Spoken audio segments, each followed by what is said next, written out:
Berlokasi di sebuah berangkas tempat penyimpanan uang, ada sekelompok perampok yang dipimpin oleh seorang pria bernama Parker. Parker dikenal sebagai legenda, jenius, profesional, pencuri, perampok, bangsat, begal, bajing luncat, atau apapun sebutannya. Intinya, Parker sudah sangat berpengalaman dalam profesi ini, bahkan satu anggota rampok yang masih junior pun langsung kicep saat baru menyadari sosok yang ada di hadapannya. My real name is Parker. Well, listen man, I'm not trying to make trouble, I'm just doing my part. Selesai memberikan sedikit peringatan kepada si junior agar jangan banyak tingkah, Parker dan tim rampoknya pun langsung membuka berangkas sesuai kata sandi yang sudah diberikan oleh sang manajer, di mana pada saat yang bersamaan di luar, datang seorang pria yang bekerja di tempat ini sebagai satpam, kebetulan sedang libur dan datang ke tempat ini bersama keluarganya. Melihat ada beberapa mobil yang terparkir di depan tempat kerjanya, si satpam bisa langsung menyadari bahwa sedang terjadi aksi perampokan. Alih-alih melaporkan hal ini kepada kepolisian, si satpam justru berniat untuk mengambil kesempatan dengan akan merampok para perampok tepat saat mereka akan keluar. I never even had to pull my gun.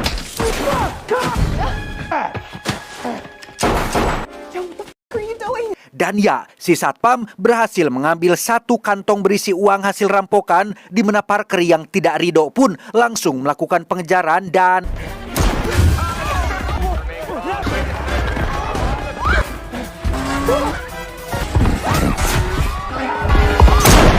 berlokasi di tempat pacuan kuda, Parker berhasil menembak maut si satpam dan mengambil kembali uang hasil rampokannya. Melihat istri dan anak si satpam, Parker yang masih punya hati nurani pun memberikan satu gepok uang untuk sebagai ganti rugi atas kematian si satpam. How bad is it, Billy? Setibanya di markas rahasia, salah satu sahabat dekat Parker bernama Phil pun langsung mendapat perawatan setelah sempat terkena tembakan. Dari 4 anggota baru yang ikut dalam aksi kali ini, ada seorang wanita bernama Zen yang mulai bersikap mencurigakan dan tiba-tiba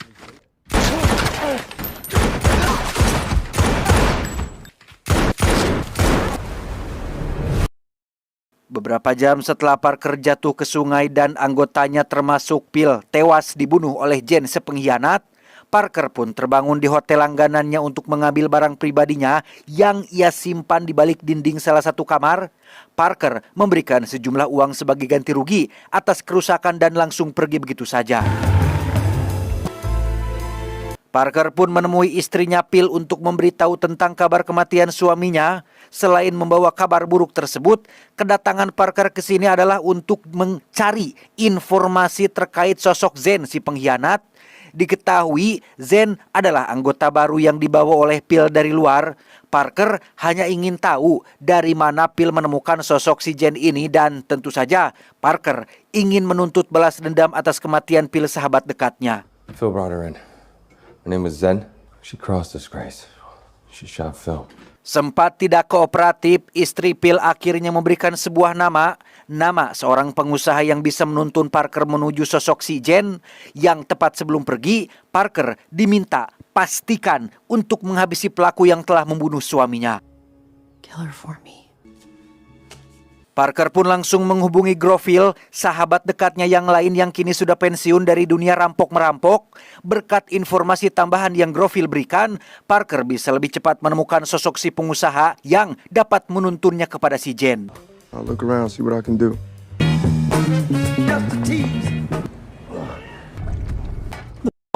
Dan ya, Parker berhasil menemukan sosok si pengusaha dengan menyamar sebagai supir pribadinya. Setelah diberikan sedikit intimidasi, si pengusaha akhirnya mau untuk memberitahu tentang sosok Zen yang ternyata merupakan anggota pasukan elit yang bekerja untuk seorang diktator kejam asal Amerika Selatan. Yang tepat saat si pengusaha akan memberikan lokasi Zen berada, tiba-tiba ya, muncullah pasukan pembunuh elit yang diutus Zen untuk menghabisi Parker, tetapi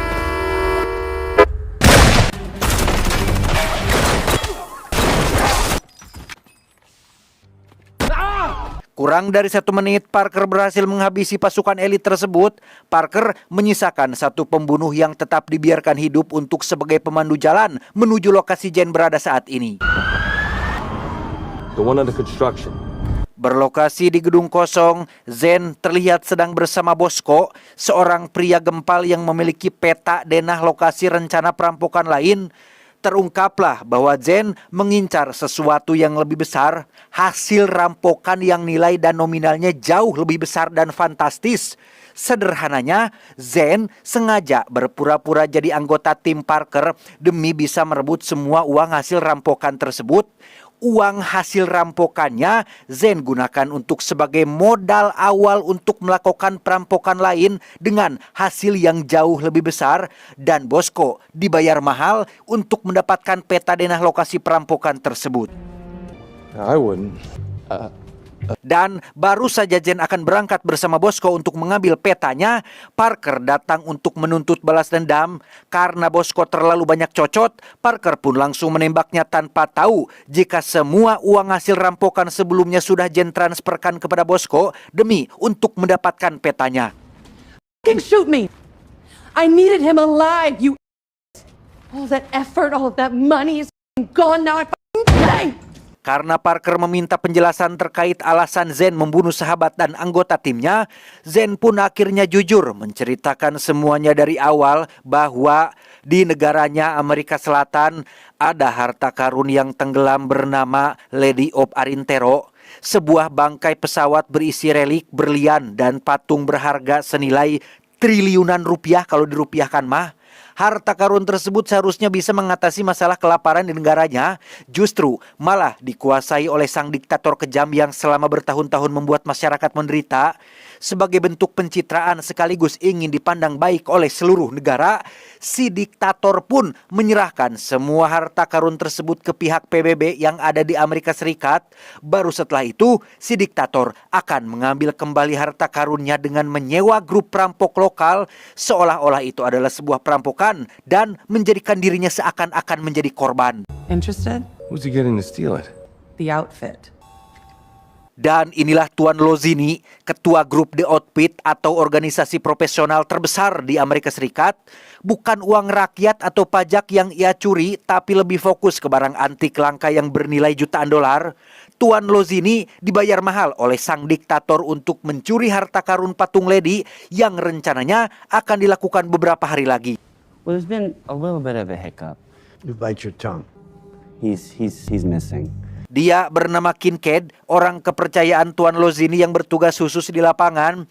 Kincaid baru mendapat kabar terkait Bosko yang dinyatakan menghilang yang padahal sudah dibunuh oleh Parker. Karena peta denah lokasinya ada di Bosko, Kincaid diperintahkan untuk segera menemukannya. Go find Bosco. Fuck out. I'm Kembali ke Parker yang tidak jadi membunuh Zen, melainkan akan bekerja sama dengannya untuk merampok harta karun patung Lady. Zen memperkenalkan Parker pada atasannya, yaitu si kolonel yang dikenal sebagai pemimpin pasukan elit Amerika Selatan yang ingin menjatuhkan kepemimpinan si diktator. No story. Just tell him about the plan. He needs to understand the importance No, of this he business. doesn't. There's treasure. It'll be in New York tomorrow. That's plenty. Karena Parker ingin mengetahui seberapa matang rencana ini, kolonel pun menunjukkan sebuah patung Lady palsu yang nantinya akan digunakan untuk mengelabui grup Outfit. Secara garis besar, Parker, Zen, dan kawan-kawan tidak akan mencuri patung Lady secara langsung, melainkan akan merampok para perampok, yaitu dari the group The Outfit. We'll rob the robbers. Exactamundo. Yes, good job. Saat akan pergi, Parker dicegat oleh seorang pria bernama kita panggil saja Samsul yang mengaku sebagai cem-cemannya si Jen.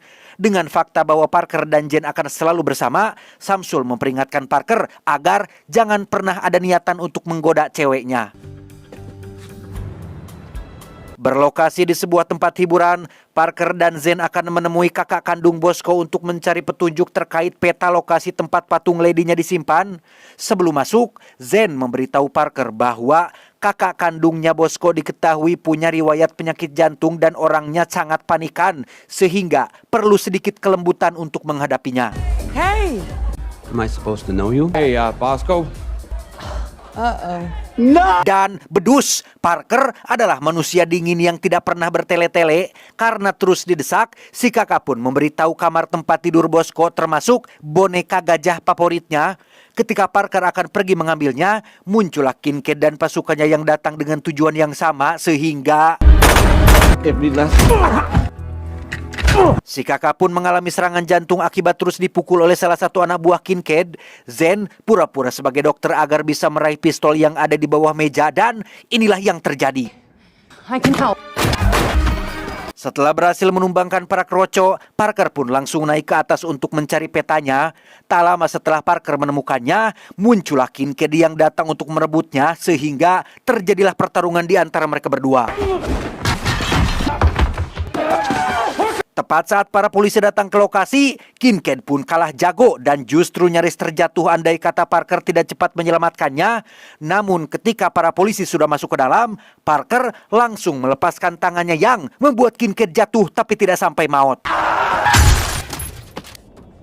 Mendengar Kincaid gagal mendapatkan petanya, Tuan Lozini pun langsung mendatangi Kincaid yang masih dalam tahap perawatan. Dan alangkah terkejutnya Tuan Lozini saat mendengar jika Parker ikut campur dalam masalah ini. Padahal beberapa tahun yang lalu Parker dan Tuan Lozini punya kesepakatan untuk tidak pernah mengganggu bisnis satu sama lain. Sehingga itu artinya kesepakatan telah batal dan mereka akan kembali berseteru. We get hit. Instead of reaching for a bat, we file a goddamn claim. Kembali ke Parker yang membawa Jen menemui anggota tim barunya. Mereka adalah sahabat Parker yang sebenarnya sudah lama pensiun. Ada Stan si supir, Brenda dan Ed yang merupakan pasangan ahli menyamar. Dan terakhir ada Groville, sahabat dekat Parker yang sangat bisa dipercaya. We good? So good. Go. Okay. Di depan Zen dan si kolonel, Parker pun langsung menjelaskan rencana pencuriannya. Dari peta yang sudah mereka dapatkan, patung Lady disimpan di sebuah tempat yang dijaga sangat ketat oleh pemerintahan. Sulit untuk membobolnya. Parker akan membiarkan grup The Outfit mencurinya sendiri. Entah bagaimana mereka melakukannya, yang pasti patung Lady tersebut akan diangkut menggunakan kereta api dan disitulah Parker dan tim akan mencuri patung tersebut dari mereka. Maybe they have an inside man to smooth it along. We're not sure. Rencananya cukup sederhana. Brenda dan Ed akan menyamar jadi petugas stasiun untuk mempercepat laju kereta api. Groville akan merusak pengaman yang berfungsi untuk memperlambat laju kereta. Nah, saat kereta melaju dengan kecepatan melebihi ambang batas, maka kereta akan anjlok saat menemui belokan atau tikungan dan jatuh meluncur ke bawah. Disitulah Stan akan menunggu dengan truknya untuk segera mengangkut patung Lady ke tempat aman. Have a cube truck standing by. Stan, need to get us one. No problem. We should have 10 full minutes to load it up, get going. Masih ada waktu sekitar 24 jam sebelum beraksi. Parker meminta mereka semua untuk pulang, istirahat yang cukup agar besok bisa bekerja dengan baik. Di mana Parker sendiri menginap di sebuah hotel dengan kamar yang selalu ia pesan dan tebak seada siapa di dalam? What are you doing here? Ya, Zen sudah ada di sana dan sepertinya selalu mengawasi gerak-gerik Parker setiap detiknya. Sesuai judul filmnya yaitu Play Dirty atau main kotor. Dua-duanya berpotensi main kotor alias main curang, menusuk dari belakang seperti yang sudah Zen lakukan sejak awal. Parker sama sekali tidak tergoda dengan rayuan yang terus Zen lancarkan dan justru yang terjadi adalah Mateo, no! disinilah Parker sekarang diikat di tempat sepi oleh si Samsul yang cemburu dengan Parker yang dicurigai mau makan-makan dengan ceweknya di hotel. Saking cemburunya, Samsul bahkan sudah melaporkan tentang Parker kepada Tuan Lozini dan The Outfit sedang dalam perjalanan menuju ke tempat ini. Tak lama muncullah Jen yang datang untuk menyelamatkan Parker dan meminta Samsul untuk jangan egois dan jangan sampai merusak rencananya. Di mana saat Samsul sudah melepaskan ikatan borgolnya, muncullah The Outfit yang datang lebih cepat sehingga Samsul pun tewas setelah dijadikan tameng oleh Parker, pun sama dengan satu anggota The Outfit yang ternyata tidak jago-jago amat. Tak lama muncullah panggilan telepon dari ponsel milik si anggota. Itu adalah Tuan Lozini. Menyadari anak buahnya sudah tewas, Tuan Lozini pun memperingatkan Parker untuk jangan mencampuri urusannya. Meski semua perampok mengakui kehebatan Parker, tapi Tuan Lozini punya organisasi besar yang mustahil untuk bisa dikalahkan oleh hanya satu orang saja. I run the outfit. Point people vanish. Yang membuat Parker terkejut adalah saat Tuan Lozini mengatakan terkait pencurian patung lady-nya yang ternyata bukan dilakukan besok, melainkan sekarang, sehingga You can forget it, pal. It's now. You lose. dengan cepat Parker menghubungi kawan-kawannya agar segera bersiap, sehingga Brenda dan Ed langsung meluncur ke stasiun dengan menyamar sebagai petugas. Back up! Come on, let's go. There we go. All the way, all the way. Setelah Brenda dan Ed berhasil mempercepat laju kereta, kini giliran Groville dengan sistem pengamannya yang karena pistolnya tak sengaja jatuh, ia pun harus melakukannya dengan tangan kosong dan...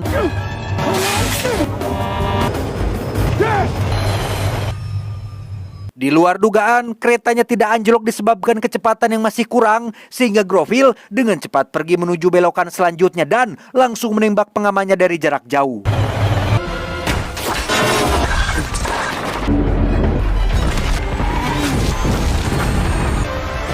Setelah keretanya jatuh, Parker dan kawan-kawan langsung mengambil kotak berisi patung lady-nya, tapi tebak apa yang ada di dalamnya? What the pucek? Isinya ternyata hanya tumpukan batu. Ini semua tidak lebih dari hanya jebakan yang Tuan Lozini buat khusus untuk menghabisi Parker. Tak lama muncul beberapa anak buah Lozini yang bisa dengan mudah ditumbangkan. Lantas, Parker dan kawan-kawan pun segera pergi meninggalkan tempat tersebut. Keesokan harinya, Parker dan kawan-kawan kembali berkumpul untuk membahas terkait rencana selanjutnya. Jika aksi semalam hanya sebuah jebakan, itu artinya patung lady-nya sudah berhasil dicuri oleh Tuan Lozini.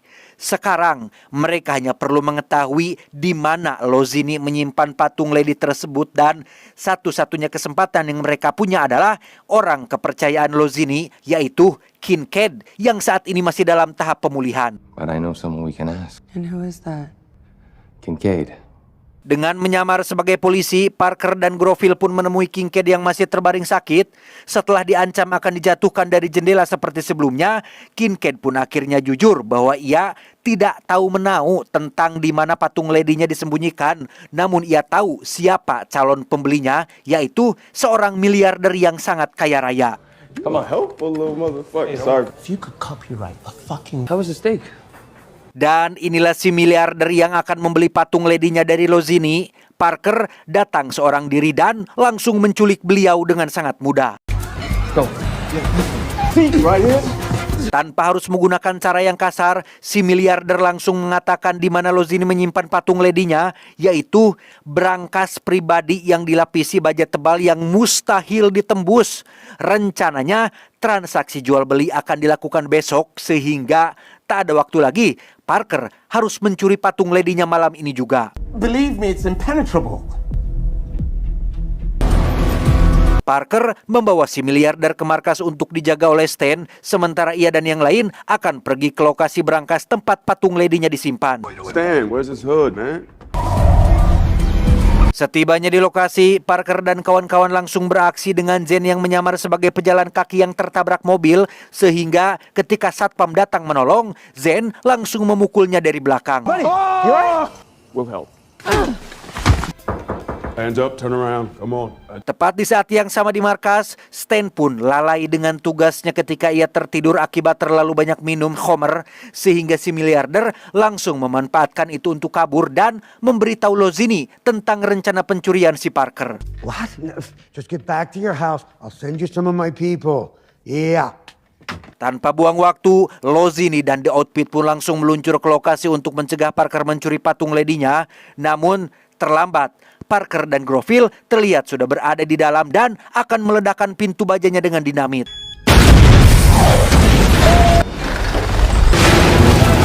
Impenetrable cage, my man. Saat Lozini datang, ia menemukan brankasnya sudah jebol, sehingga dengan cepat Lozini menyuruh anak buahnya untuk melakukan pengejaran.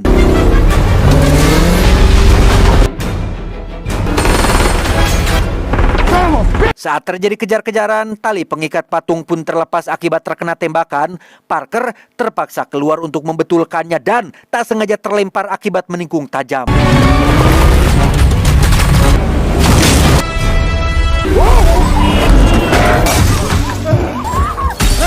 Apes, Groville yang bertugas menjadi supir pun gagal mempertahankan patung ledinya ketika anak buah Lozini berhasil menembakinya dari belakang. There she goes. There she goes. Setelah patung ledinya berhasil didapatkan, Lozini dengan cepat menghubungi si miliarder untuk melakukan transaksi malam ini juga. Seperti jual dedet, anak buah Lozini sudah berada di depan rumah si miliarder dengan membawa serta patung ledinya. Karena ini masih larut malam dan jumlah uangnya miliaran, si miliarder akan mentransfer uangnya besok siang. Tak lama setelah anak buah Lozini pergi, si miliarder langsung menikmati patung ledi yang bernilai tinggi ini, tetapi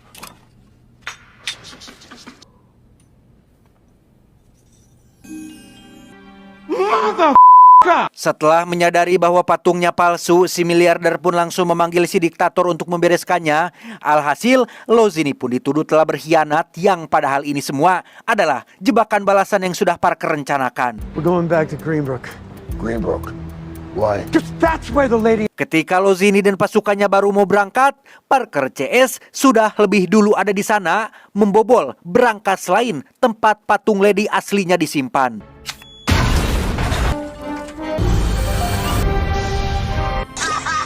Give me the loading dock. All right. Saat akan pergi, muncullah Lozini yang datang lebih cepat dari dugaan. Tidak langsung membunuh Parker, Lozini menceritakan kekagumannya terhadap Parker yang sejauh ini sudah berhasil mengelabuinya.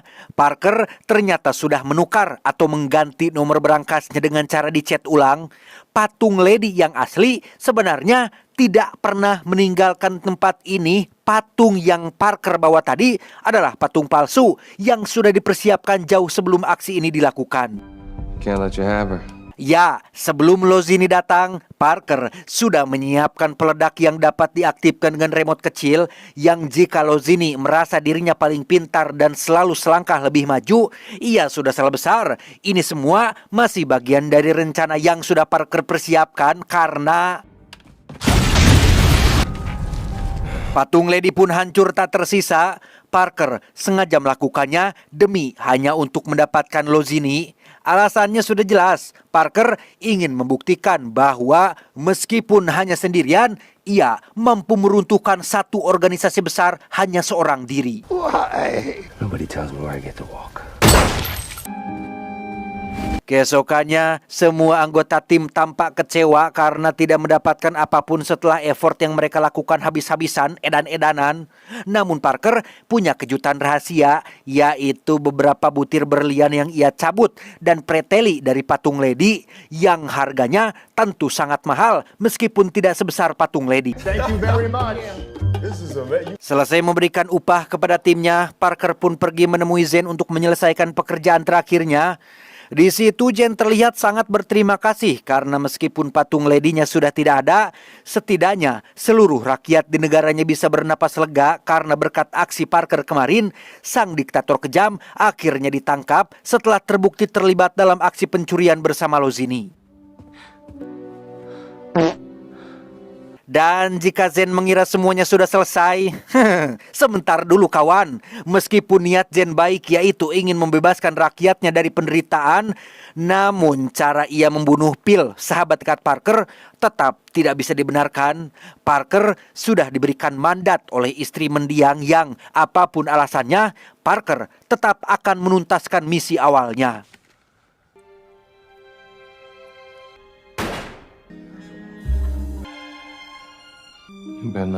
Selesai dengan semuanya, Parker pun kembali menemui istri Phil untuk memberikan beberapa butir berlian sebagai bekal hidup ke depan. Setelah janji sudah ditepati, hadiah sudah diberikan dan pekerjaan sudah dituntaskan, Parker pun curhat kepada Groville bahwa ia sudah lelah dengan pekerjaannya. Bertahun-tahun merampok, membegal, mencuri, dan berbagai kejahatan lainnya membuat hati Parker menjadi tidak tenang dan dipenuhi kegelisahan. Ia berniat untuk tobat dan ingin mencari sebuah jalan untuk bisa kembali pada Tuhan. Ini semua terjadi setelah Parker tak sengaja mendengar kalimat bahwa Tuhan lebih menyukai pelaku maksiat yang bertobat daripada ahli ibadah yang tidak pernah merasa bersalah. After all the shit we've been through? Something wrong with you, man.